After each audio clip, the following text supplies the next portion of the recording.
Today we have a good one for you. Today we're going to be going over JuicedSign 101. So stick with me as we go through the basic installation of JuicedSign. So for those of you who don't know, JuicedSign is our newest e-signature add-on.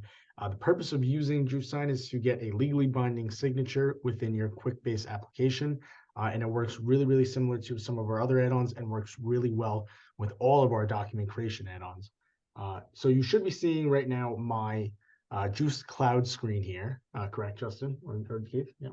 Mm-hmm. Great. So what we're going to go through today is we're going to go through exactly how to get the installation finished with the wizard. And then once you have the installation, we're going to go through how you're going to install it within a sample app. I actually went to the new Quickbase Exchange, which is pretty cool. So if you haven't gone there yet, definitely check it out. And you can see 449 installs. I was the 449th. So I quickly installed the project management starter app. So that gave me just 2 tables to start off with. And then I actually went ahead and I already installed Exact Forms Plus, which is our Word document generation add-on. And I did kind of skip ahead a little bit and do our JuicedSign management recipients and recipient tags. And I'm going to show you guys exactly how to do that and get to success right away. Now, remember, this is going to be a basic setup. That does not mean we're going to cover all of the features and functionalities that we have. I just want to make sure that you guys are able to send out your first document successfully. If you look at some of our past videos, we go into detail on some of these other, extra steps that you can take to really increase the value of this add-on. There's a lot you can do. So, if you are interested in going beyond just the basic setup, I really recommend checking out our previous videos, and you'll definitely learn a lot from there. So I'm going to go ahead and assume that you guys already have Exact Forms Plus installed. So if you don't remember, just go into the Exact Forms Plus tile and hit either Authorize New App or Set Up Another Table to make sure that you have a document that's going to be ready to send out for signature. If you don't have Exact Forms Plus or PDF Stamper or Excel Docs, please go ahead and do an installation and start the trial. It's definitely worth it. But once you have your document templates table built, you're going to want to go ahead and install JuicedSign. So what you can do is you can go into the JuicedSign tab, and like I was saying before, hit Authorize New Application. And from Authorize New Application, you're going to see in our setup wizard, you're going to pick the user token that makes sense for you. I'm going to go ahead and pick mine. And for most of you, you're either going to have 1 or 2 user tokens there, or maybe even none at all. So I pick my user token, and then I can select from the applications I want. I'm going to pick the Project Management Starter app because that's what I just picked out of the Exchange. And then on this last step here, since I already have JuicedSign in my realm, we don't have a step to make a new account. For those of you who want to know exactly how to make a new account, I believe we actually might have it on our help site. So I could go to our help, and let's see if I go to JuicedSign, electronic signatures, JuicedSign, and maybe management portal. No, management portal would be adding new users. That's where we want to go. But let's see. All right. So for those of you who have not made a new account, we have all the steps listed out exactly what you need to make the sender name, sender email, and your email prefix. You can see we have acme.contacts, contracts. So this is going to be of your own. We did skip this step here, so just keep that in mind. If you're a new client, you will have this step as well. So if it doesn't match exactly what you're looking at here, that's why. But since I already have an account, I can just select the table I want to set up. So for this example, let's say projects. I could do an email prefix for labels. The reason why you would use that is if you already have the fields in there. So I actually do already have the fields, so maybe I would want to have something like 1 next to it or 2. That will include or append the number 2 to all of your fields that you create in that master table projects. You can then select the record ID of the document templates table. So if I were to open up the document templates table, you may have many document templates already there. So you can see by the record ID, I only have 1, but many of you have 10 plus. So if there was a specific one that you wanted to make JuicedSign set up for, you can just put that in. So say if it was 10, you would put 10 in there. In this example, it would be 1. And then you can select the file attachment field that's going to contain the document that you would like to have signed. So if I go to my projects table, it's pretty clear for me which one I want, but for you guys, it might not be as clear. I have Exact Forms Plus already, so I'm going to want to use this EFP document because that's the one that's going to be generating the document that has my signature tags on them, the recipient tags, as we call it. We're going to go through that in a minute as well. So you can pick the EFP document. If you don't already have Exact Forms Plus installed within that table, I may suggest that you do that ahead of time, but you can always alter it after. So EFP document would be the choice for that one. And then you can select how many signers you want. We're definitely going to end up allowing you to include more in the future, but we're just do 1 or 2 for now. You can manually add more after the fact as well, and we can just keep it to 1 for now. We're going to email this out. Captive, for those of you who don't know, Captive is for signing in person, really, or if you want to have them sign right within the pop-up window that comes up when you hit send via JuicedSign. That's great for mobile devices. That's great for if you're doing something in person. Or maybe you have an internal signature that someone needs to fill out. That's really the best way to do Captive because it skips the email altogether. And then email, of course, very similar to any other e-signature solution. It's going to be sent out to the client's email address that you're identifying here, which we're putting in the field for the signer name. So maybe it's signer name and signer email. Matt, let me just jump in. Another reason why you might want to use Captive, because we use Captive ourselves, when we send out quotes to our customers, we sign off on it first, and then we send it out to our customers. So instead of waiting for an email when we're creating a quote in QuickBase, instead of waiting for an email to come to us to sign, we click the button, it pops up right in QuickBase, we sign it, and then we send it out to our customer. Right. Absolutely. And, that's stuff we do every day, and it just makes my life easier to be able to do it right within that pop-up window rather than having to try to navigate to it in another way. So that's definitely the recommended method. I'm not going to go ahead and hit finish because I already have this installed, but for those of you who would be following along, you would just hit finish. So once you hit finish, you'll end up seeing 3 new tables, potentially 5 tables if you just installed Exact Forms Plus for the first time. So you'll now have your document templates table, which comes with the Exact Forms Plus, your document subtable, your JuicedSign management, JuicedSign recipients, and JuicedSign recipient tags. So I went ahead and I kind of cheated a little bit because I didn't want to waste anyone's time on call. And all of those fields just listed out in a row for me because with our permissions in this app, it's not stopping new fields to be added to the form. You guys may have new fields being stopped from added to the form. That's another reason why you maybe want to use the prefix is because there would be something you can search by where you can get all of these fields very quickly and easily, especially on the old forms. We're using new forms in this example, so you can see that we're able to make all these columns and separate them by what I would say is kind of relevant information. So let's go ahead and let's just quickly take a look at the Exact Forms Plus document that we generated. So as you can see, I didn't re-hit the button because we had already generated it. I used the file attachment field, and I can just go to my downloads and open up that PDF. And maybe you just see a very, very simple sample PDF. And maybe, there might be certain fields that are missing here, but this is just a sample to show you. But the biggest thing that I want to make clear is this document already has our JuicedSign recipient tags. You can see that there. So I'm going to go through that step and why you would use them and what's going on there in just a moment. But now we know that we have our document ready to go. So the biggest thing we want to do once you have all these fields on your form, if you filled out the wizard correctly, you're really 75% of the way there. Now we want to go in and we want to make recipient tags for that document template table. So let's go ahead and close some of these out. And let's pull up the document templates table. I'm going to go into document templates. And I'm going to click view for my single document template. You can see for Exact Forms Plus, we have a very, very simple seed list. We really just added 16 and 63. And everything else was pretty much pre-filled. I did include the My Document template. But if you continue to scroll down, you'll see that we have an ability to add new JuicedSign recipient tag. So let's go ahead and hit that.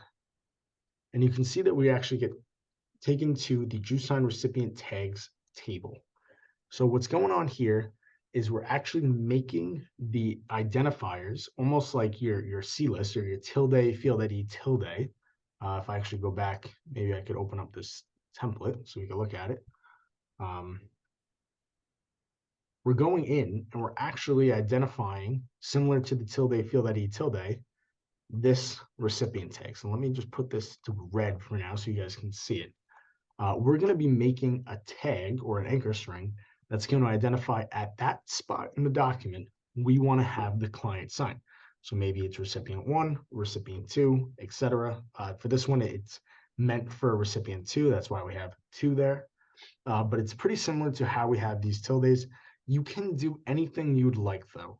What I recommend is doing it like this, just because it's easier to identify and have it be unique.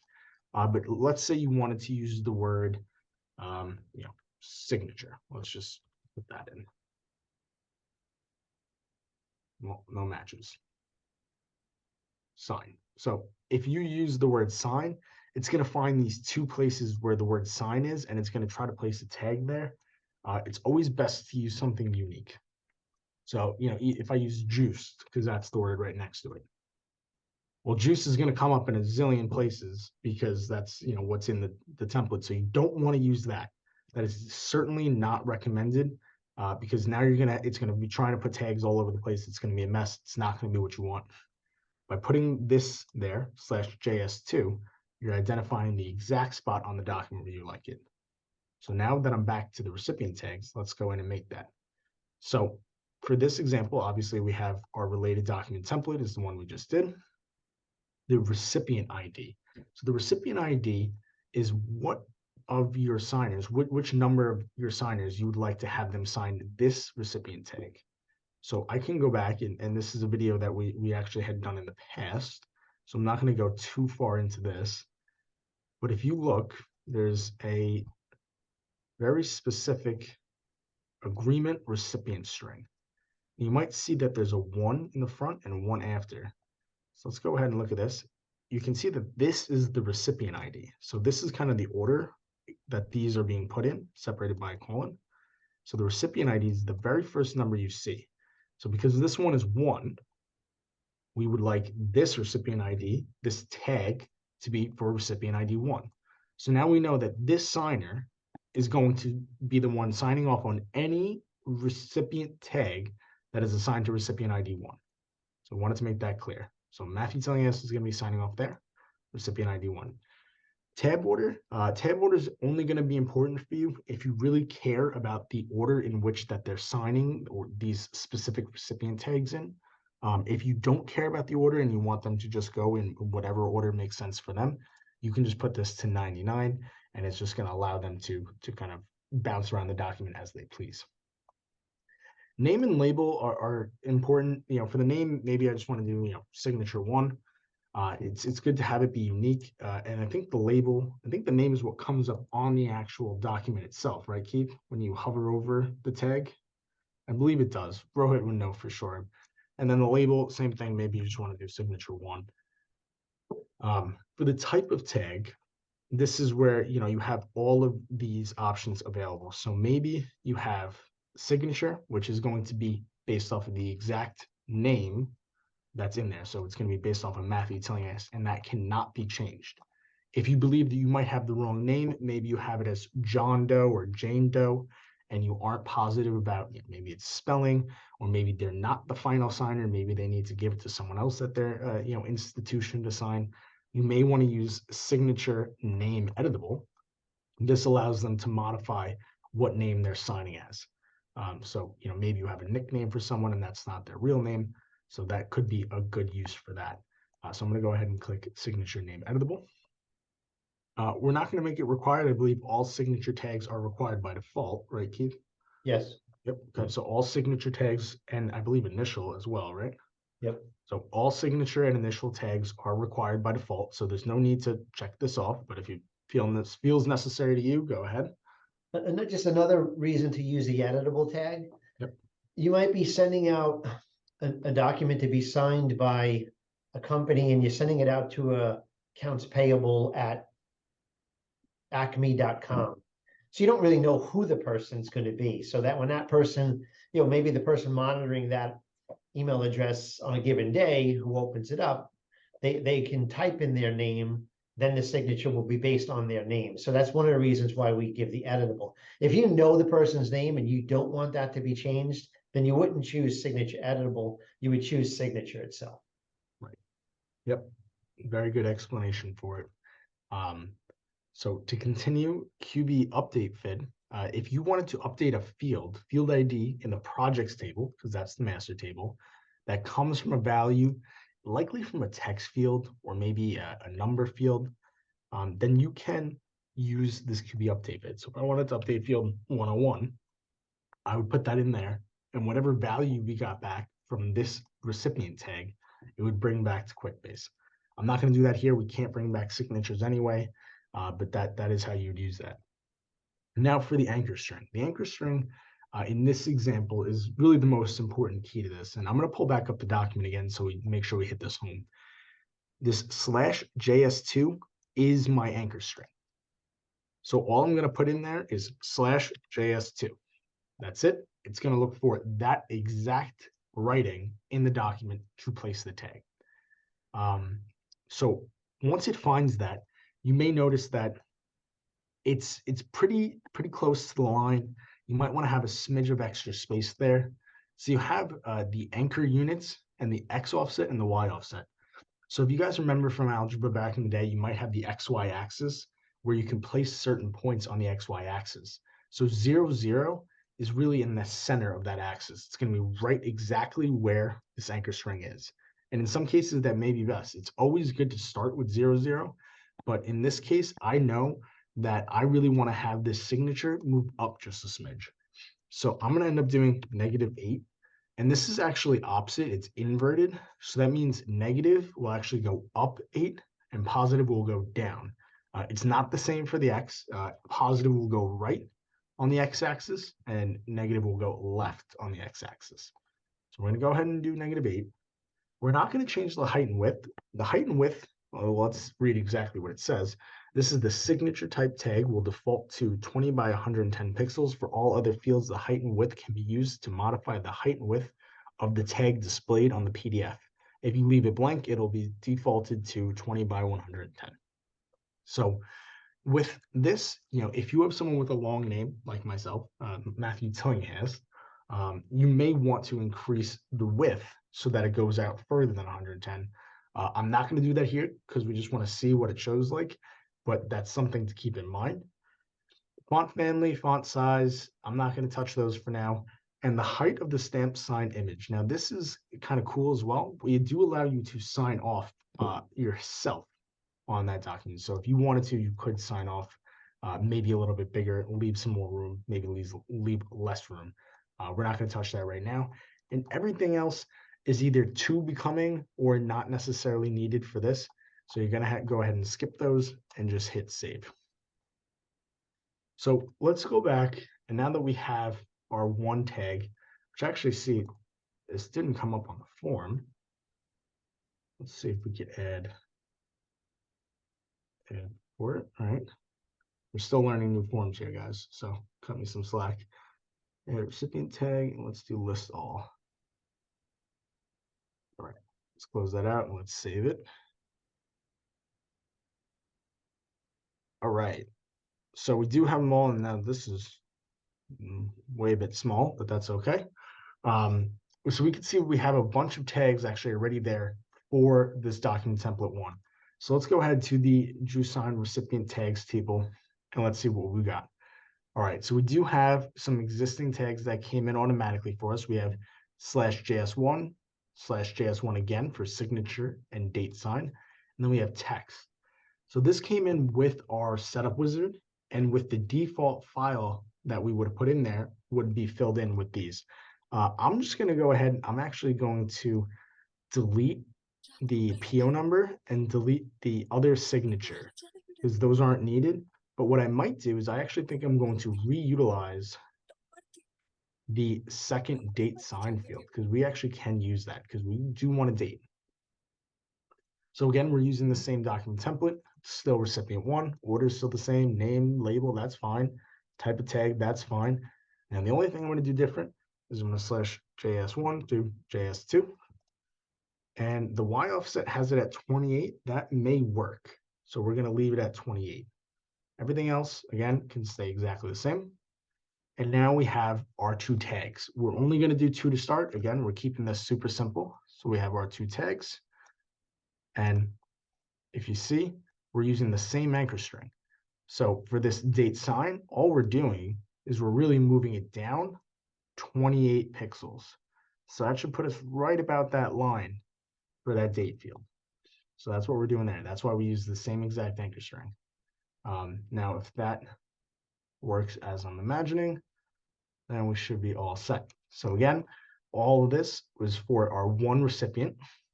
Like I mentioned before, you can have multiple recipients. If you choose 1 recipient and you want to have 2 in the future, you can always add it. We do have YouTube videos up already with how to do that. So I'm not going to really jump into that necessarily, but it's certainly possible. So let's go. Now we're back into our project, and this is our sample project management information. And I'm going to go to my second page. Let's go ahead and hit generate EFP again. So what we're doing is we're refreshing this file. We make sure we have all the right information. So now you can see we have our test quote for office hours. And if I scroll down to the bottom, you can see I actually didn't include 6, 17, or 66 in our C list, or else those would have been updated. But if I hit Control F / JS2, it's there. That's what we want to see. Now, what you can do, which is actually something that's unique to just JuicedSign, is at this point, you should be able to preview the document or preview the agreement. So let's go ahead and hit that, and let's see if we get any errors. Now, don't count out any errors, guys, because we're doing this live. But as this loads up, now it looks like we're good. I can select our recipient 1. You can see it says dash recipient 1, my name.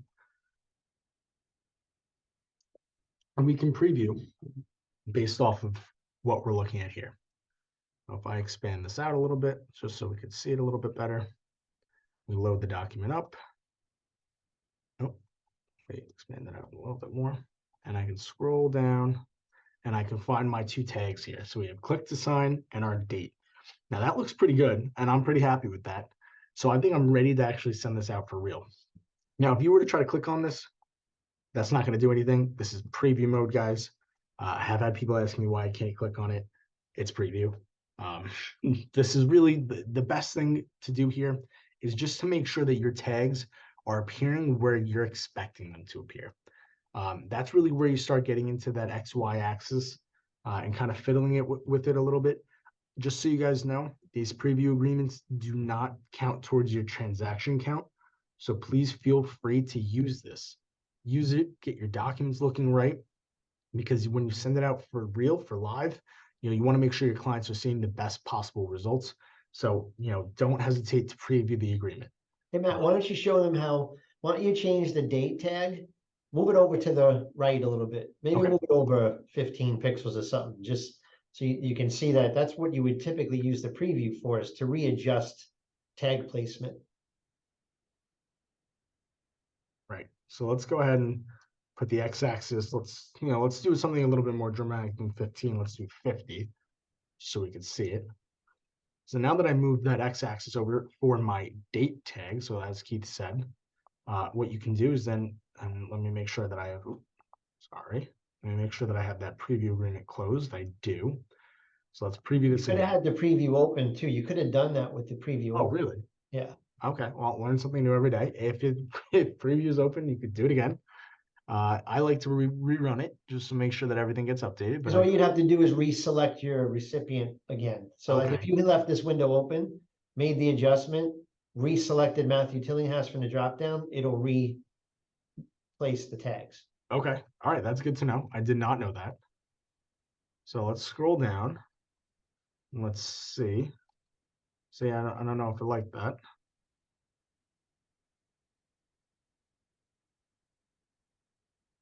Maybe I should have closed it. I like closing it. Let's preview this again. Always do a little refresh, turn it off, turn it back on again. That's my go-to technical support, everyone. For those of you who are watching this in the future and I've ever told you to shut it off and turn it back on again, that's on me. So let's go ahead and scroll down. Da, da, da.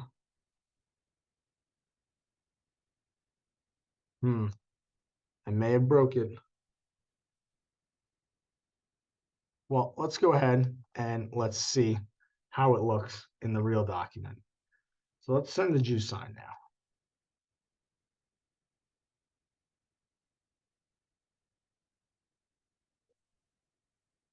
So we do have my name, my email, the order signer, and you can see that captive recipient is not checked. Something else you can see is you can see which document you're sending over. So you can make sure that, maybe it's the correct company name, etc. You have the send reminder in days, reminder frequency, expire after, and expire reminder. I can go through how to change all of these. And then the agreement sender, I will also go through in a second. That's all on your form and all completely customizable. So we can go through all that in a second. So I'm going to go ahead and hit send to JuicedSign, and thankfully, fingers crossed that did work. So we have in green here, new agreement has been created successfully, and then it gives me that agreement ID. Now remember, everyone, if it's green, it means go, everything worked out well. If it's red, that's an error. That means it did not send. So if you get any red message, it did not send. So just keep that in mind. Green is a go though, and I do have my email address up here, so I will pull that over to the side, and I will get that up. And let's see. And here it is. So here's the email I received. And I get this email where it essentially is asking me to sign. So what I can do is I can trust the sender and show blocked content. When I show blocked content, this is based off of our own email security. We can now see the images. One thing that we didn't go through, that's actually part of the help, is going through and adding the sending logo and landing page. These are optional, but these are great options for you. So you can include a URL link to a specific image on your website or your Quickbase app where we can have your logo shown. So that's a really great perk. And we have that here. So we show our logo, but if you have your own logo, we can absolutely show it. And that's a great way for your clients to know that this is coming from you. The other two things that we can do is we can change the subject line and the email message itself. So it says note from sender, this right here, we can change that for you, and I'll show you that in a moment. And then the other thing you could do is we have this alternative signing method where if for some reason they can't click this link, they could always go to juicedsign.com and actually do this link from there. I'm not going to show that right now. I think I actually did show that in a previous office hours. So we're just going to go ahead and click review to sign, and let's see what we get up. Maybe. Here we go. All right. So now we got JuicedSign. I have to agree to the terms and conditions, and if your clients want, they can read the terms and conditions that we have available for you. They can check this checkbox to continue. Something I was asked actually this morning when I was doing a JuicedSign demo was, what more options do you have? So the more options that a client will see on the top right corner is they can download the PDF, they can print and sign. Now, by printing and signing, they will actually void the document. They can decline to sign, which will also void the document, and they can finish later, which means they can come back and reutilize that link or any of your reminders to then sign, because maybe they don't want to sign just yet. You guys are still ironing out some details. So we need to make sure we give those options to them. So what you can do is once they're ready to sign, you just hit start. And what start should do is bring you right down to the sign method. And now you can see that 50 pixels over kind of looks smack in the middle. But you can see that, by moving it over, maybe we shouldn't have done the 50 pixels. So in that preview mode, we would have then moved it back. But you can see we have click to sign right here. And one thing that I did was I actually made this signature editable, which is really great. So now maybe I don't want it to be Matthew Tillinghast. Maybe I want it to be John Doe. So when I do John Doe, you can see that the name changes to John Doe, and maybe I want to have my initials changed to JD and my initials changed to JD there. So I can sign off as John Doe, or maybe I want to draw my signature. As we mentioned before, you can always expand this space if needed, but I'll go back to select sign. I'll do John Doe. There's my signature. There's my date. That's all I needed to do, as my signature comes just with those two. So now you see finish does appear, and you hit finish. You get your congratulations, you're all set screen, and you are done from the signer's perspective. That is all your clients will need to do. They can close this out and move on with their day. No worries. Now, if we come back into here, something that I didn't show, which we talked about in the document templates, was actually those two reports, which aren't super perfect, but that's okay.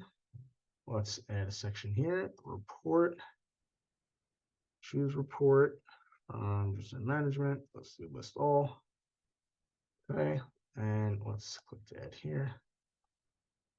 Add report, choose report, choose sign recipients, we'll do list all as well, and hit save.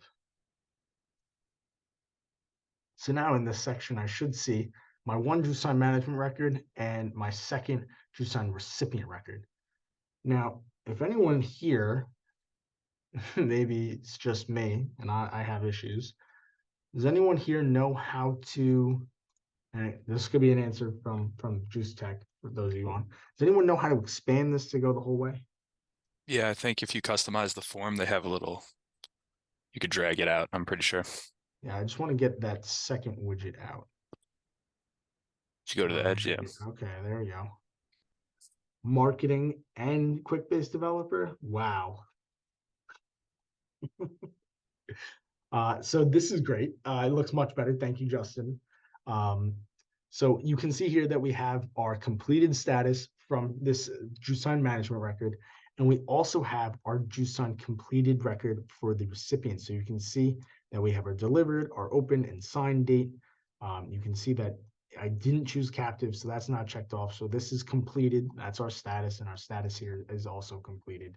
You can see who it was sent from, which is my DocuSign email, and kind of additional information about when the expire warnings were. Just a lot of metadata here. The biggest thing is just being able to get that status back. So now if you actually scrolled up, you'll see here that we have our DocuSign signed agreement, and we can open that up. And just almost like magic, we have our signed document there with our date. So that's exactly what we wanted. That is the completed product. The other thing that we included here in this document itself is we have the agreement certificate. Now, the agreement certificate is super cool because you're able to get this with real true metadata and some checks based off of who signed it. So you can see the name of the recipient, who the email address was, the IP address, the browser, as well as a checksum. I don't want to give details on the checksum. Maybe Keith can, because that is a little bit more technical. But that is a check just to make sure that this is a valid signer and that you are who you say you are and you actually did sign when you said you signed. Yeah, we use that for tamper evident security, so that we calculate a checksum at the beginning of when the document is pre-signed and then after it's signed, so that if there's ever any question about the validity of the document in the signing process, that we can come back and calculate a check. If someone is to send us a document and say, hey, this is the document that they said they signed, but we don't believe it is, we can always run a check sum against that file that they send back and validate it against our checksum to make sure that there wasn't anything that was introduced in the process, or someone's not trying to do anything that we're not sure that they should be doing. Perfect explanation. So that's what we have there. Now, as always, we do send a completed document back to the signer as well. So here's the email that I get back, which says, the document name was completed using DocuSign. They get a copy of this as well, which they can open up and review and keep for their own records. So it's kind of that two-way street. Now, this, if you notice, does not include the agreement certificate. So that's important. Your client will not get that agreement certificate. Only the company who sent via DocuSign will have that. So please keep that in mind. So if I close this out now, there's a few other things before we go that I want to make sure we touch upon so that everyone's on the same page. Now, this is going to get a little bit more into the details and in the weeds of how things are set up, and specifically if you need to change things. So for starters, the agreement subject and agreement email message body. If you click edit the field properties here, you can see that this is just a regular formula text field. So you can put in whatever you'd like here. If you want to maybe put project name, ampersand, request for signature, and maybe you want to put a space in front of that so that there's a little bit of space there, you can absolutely do that. So now that's going to be a little bit more personal to them. And if you go back, you'll see customer service system update request for signature. So that will actually be what gets sent with the JuicedSign. The agreement email message body, same exact thing, just an email, just a text field. We actually have rich text here. So you could do quite a bit, maybe even some HTML for those of you who are adapted to that. So you can absolutely make changes here. I'm not going to touch that for now. Hate that it opens up a new tab, no worries. Agreement doc fids. So this is a really important one too. So you can see we have 107 and 1. And now what 107 is saying, if you notice this EFP document, this is field 107. So it's saying take the document in 107 and use document template record ID number 1. So by doing that, we're essentially saying, okay, use document template number 1 and its related recipient tags, which we made before, and use this file and use those two together to send out via JuicedSign. So say you wanted to use a different file attachment field or maybe a different record from your document templates table, you would just quickly modify this.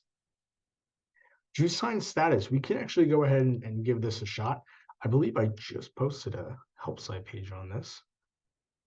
Let's see. They may not have released it. Thought I did. Wait a second.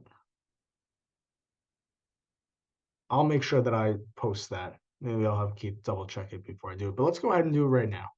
So let's go ahead and make that status. So what you want to do is you want to go into the table-to-table relationships, and you see that we already have a relationship to the JuicedSign management. So what you want to do is you want to hit add summary field. We're going to do the number of JuicedSign management records, and we're going to choose any. And we're going to go ahead and pick, we want to find JuicedSign status. Okay, status is equal to the value delivered. Status is equal to the value declined. Status equal to voided. Status is equal to, already picked voided, created. And I think we want to have it be expired as well. So status is equal to expired. All right. So we're going to do that. And what we're going to do is we're going to want to name it exactly how it's named in the JuicedSign status. So if you right click this, you will automatically get an error that says the table does not contain a field called number of JuicedSign agreements. So what we're going to do is we'll just take this exactly as it is, copy.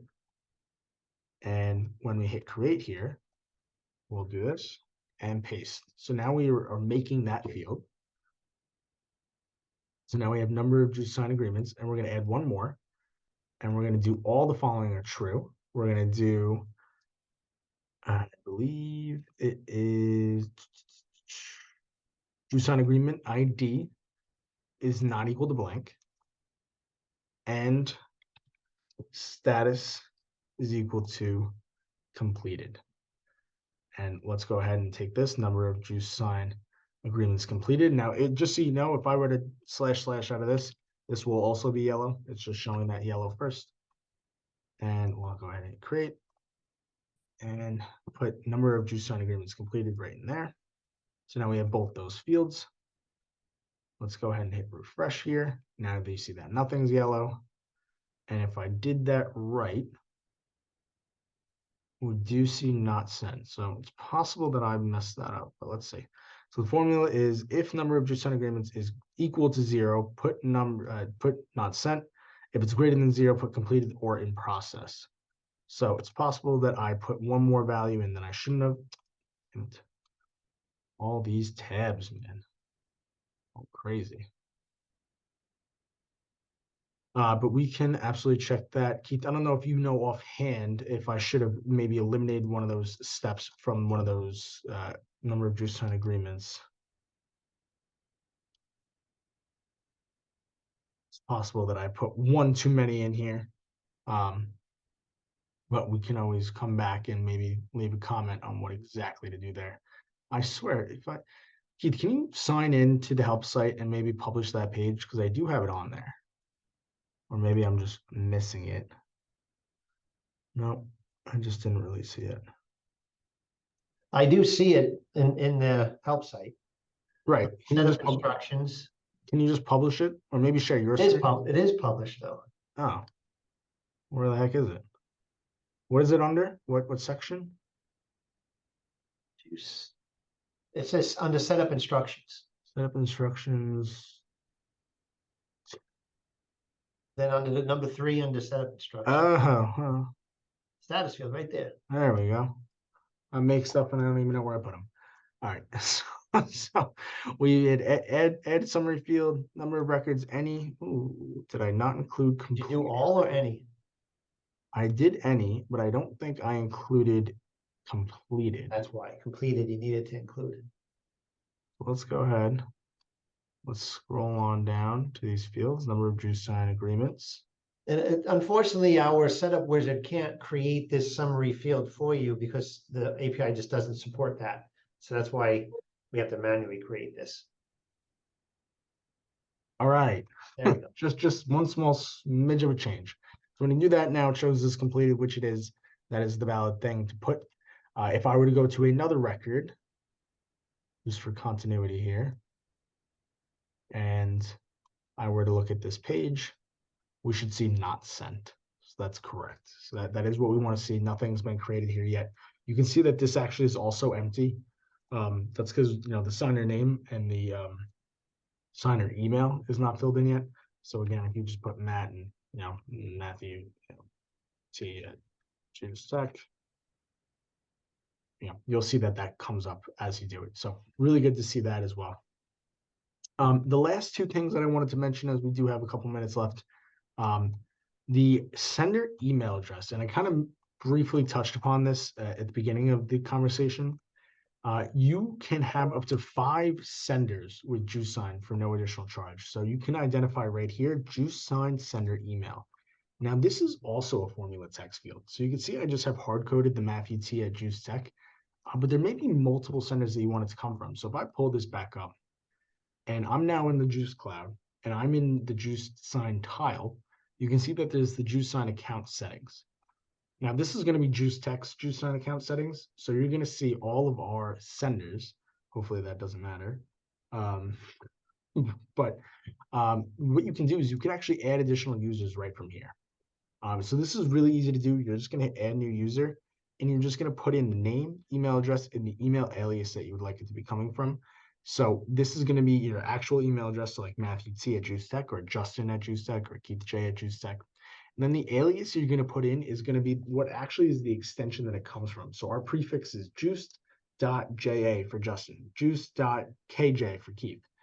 So for you guys, it might be acme.contracts, or acme.quotes, or acme.John Doe. Whatever it might be, you can put that in there. So this is where you would add additional users. Once you put it in, you can change who the sender is. So if I wanted to actually send this from Justin, I can close this out, and I can go back into one of these many different records we have open, and I could put in either Justin's name right here, and now it's going to come from him, or you can make a formula, customize this formula to vary the sender's email. You can make a formula like an if statement that says, if the value of this contract is over $10,000, send it from Justin, because Justin's the boss and he's the contract manager here. So we want to make sure that he's the one signing off on this. This is good for approval processes, as well as some procurement, just to make sure that you have the right people signing off on the right documents. And even if you have the sales rep, so if you have a sales rep field and you have a drop down that has multiple sales reps, when you choose a sales rep, you can vary the email address of the sales rep so that it goes out more customized from the sales rep. Exactly. So that's what you can do right there with that JuicedSign sender email. We're not going to save that. Sorry, Justin. And project document type is a great one too. You can fill in the document type. You can have that be variable based off of your own EFP arguments or maybe Excel docs, PDF. So you can absolutely fill that in. That is not required though. And then reminder delay, reminder frequency, expire warning, expire after. These are all fields that are customizable as well. These are our defaults. This means reminder delay and reminder frequency. So after 3 days, someone's going to get a reminder to assign me a JuicedSign, and they will get it every sequential 3 days after that for 120 days. So that's really how you're going to use that. For those of you who don't know, it's 40 times. And then sign document name. Of course, this is just like almost like your FN for Exact Forms Plus. You can just alter that here. So maybe it's, contract, signed agreement, or something else like that. So you can absolutely modify that to be of your own. And of course, it's a formula text field, so you can put in additional, fields from Quickbase there as well. But that is pretty much everything we have for you guys. We wanted to make sure that we showed really a strict 101 for JuicedSign. For those of you watching this in the future, if you have questions or you want to see some more advanced stuff, there was definitely videos before this. Today's 9/20/2023.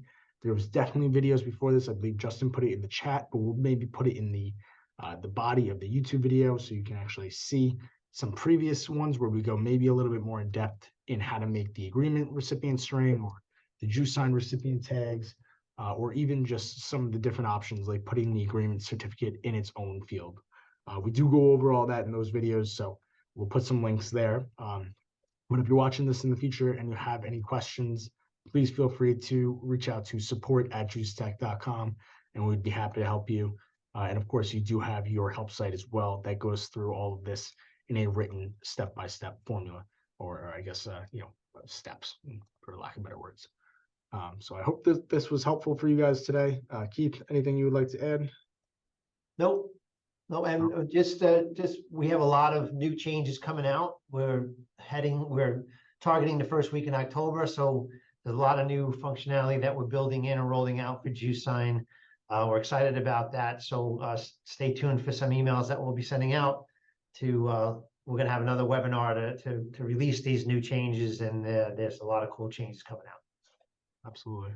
Yep. So really exciting stuff. Stick with us, folks. And if you haven't started using JuicedSign yet, give it a shot, give it a trial, 2-week free trial, and no questions, no concerns, no credit cards. Just give it a shot, and we'll be happy to help if you have any questions.